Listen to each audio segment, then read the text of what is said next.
Attention, ce film n'est pas un film sur le cyclisme. Merci de votre compréhension. Bonjour. C'est moi, Orson Welles. Ceci est ma maison que vous voyez derrière moi. Pas mal, non? C'est français. Je me permets de venir dans ce film pour vous parler du pop art. Cette vidéo en parle justement. Les vidéos du pop art que vous avez pu voir avant, j'appelle ça du plagiat. En regardant la vidéo de Kaz, j'ai eu envie de vous la raconter moi-même. Je commence de suite. Pop art.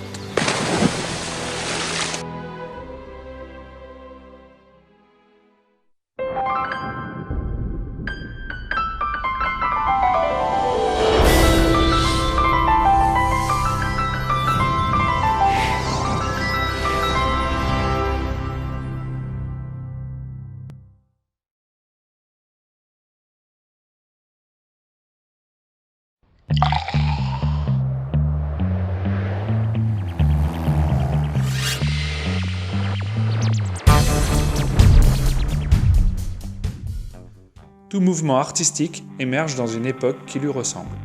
Apparu au Royaume-Uni dans les années 50, puis aux États-Unis quelques temps plus tard, ce mouvement révolutionnera son époque. Quelle époque exactement? Guerre froide, société de consommation, contre-culture, le pop art apparaît dans un monde alors bouleversé et instable.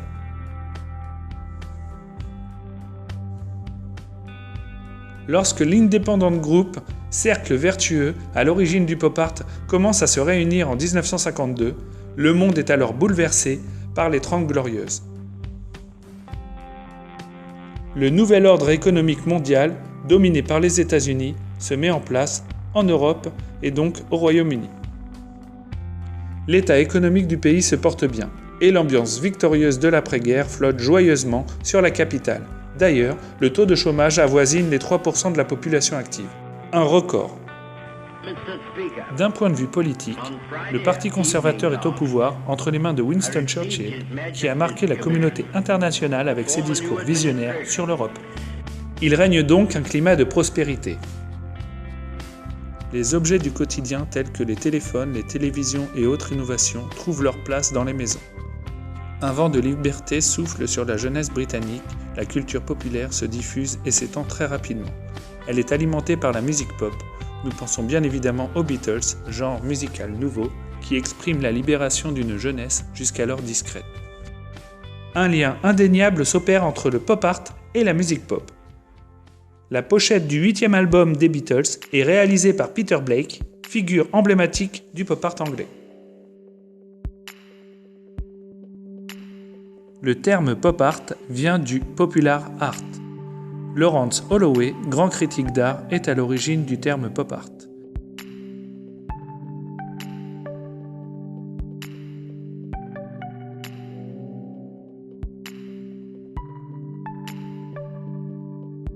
En 1956, Richard Hamilton organise la première exposition pop art à la Whitechapel Gallery de Londres. Il expose alors son premier collage. Ce collage est considéré comme le manifeste du pop art. Richard Hamilton est considéré comme l'un des artistes britanniques les plus influents du XXe siècle. Il est l'une des figures de proue du pop art qui a su faire évoluer son œuvre jusqu'à sa mort en 2011. Artiste polymorphe, il exerça son talent aussi bien dans la peinture, le collage, la photographie ou les supports télévisés. Il y dénonça la société de consommation et traita les grands questionnements contemporains.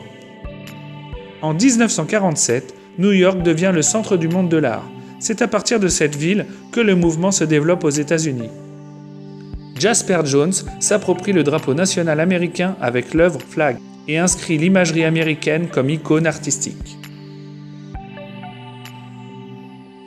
False Start, vendu 80 millions de dollars, est la peinture la plus chère au monde pour un artiste vivant. Mais qu'est-ce que le pop art et qui sont les acteurs principaux? Le pop art est une combinaison de stratégies publicitaires et artistiques qui abolit la frontière entre création et vie quotidienne. Il célèbre toutes les émanations de la culture de masse comme le cinéma, la publicité, les revues, les meubles, les stars, la BD et la télévision.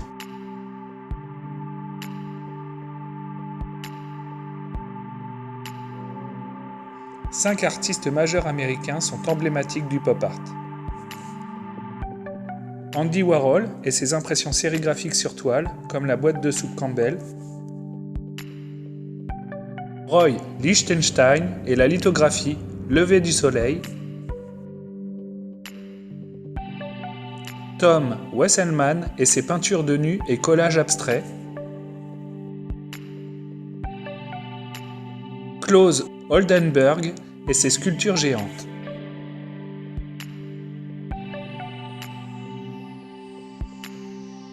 Jasper Johns et son drapeau américain.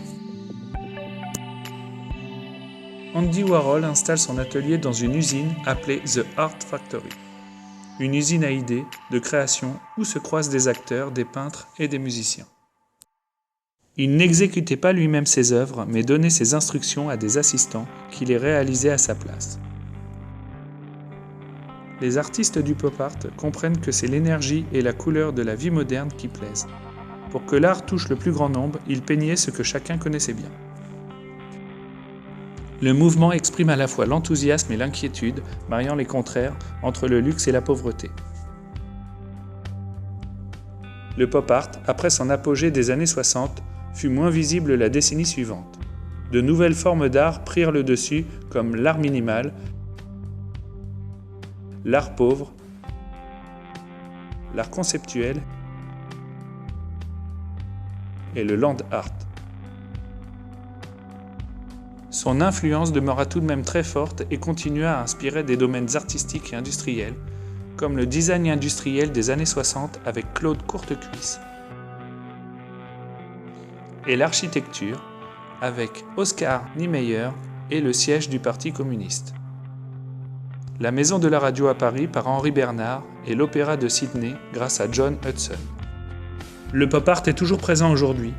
Il est important de constater la présence du pop art dans nos sociétés, même après qu'il soit apparu. Les réponses sont multiples. Ce mouvement a rassemblé un grand nombre de partisans au cours des années et s'est avéré être un excellent investissement. La mode aussi a ses périodes et renvoie fréquemment à des styles plus rétro qu'elle remet sur le devant de la scène. Ce retour en force serait né du besoin qu'ont les Américains d'être réconfortés avec les choses du passé et les images familières. De nombreuses spécificités du mouvement pop art peuvent être facilement reconnues dans les travaux actuels.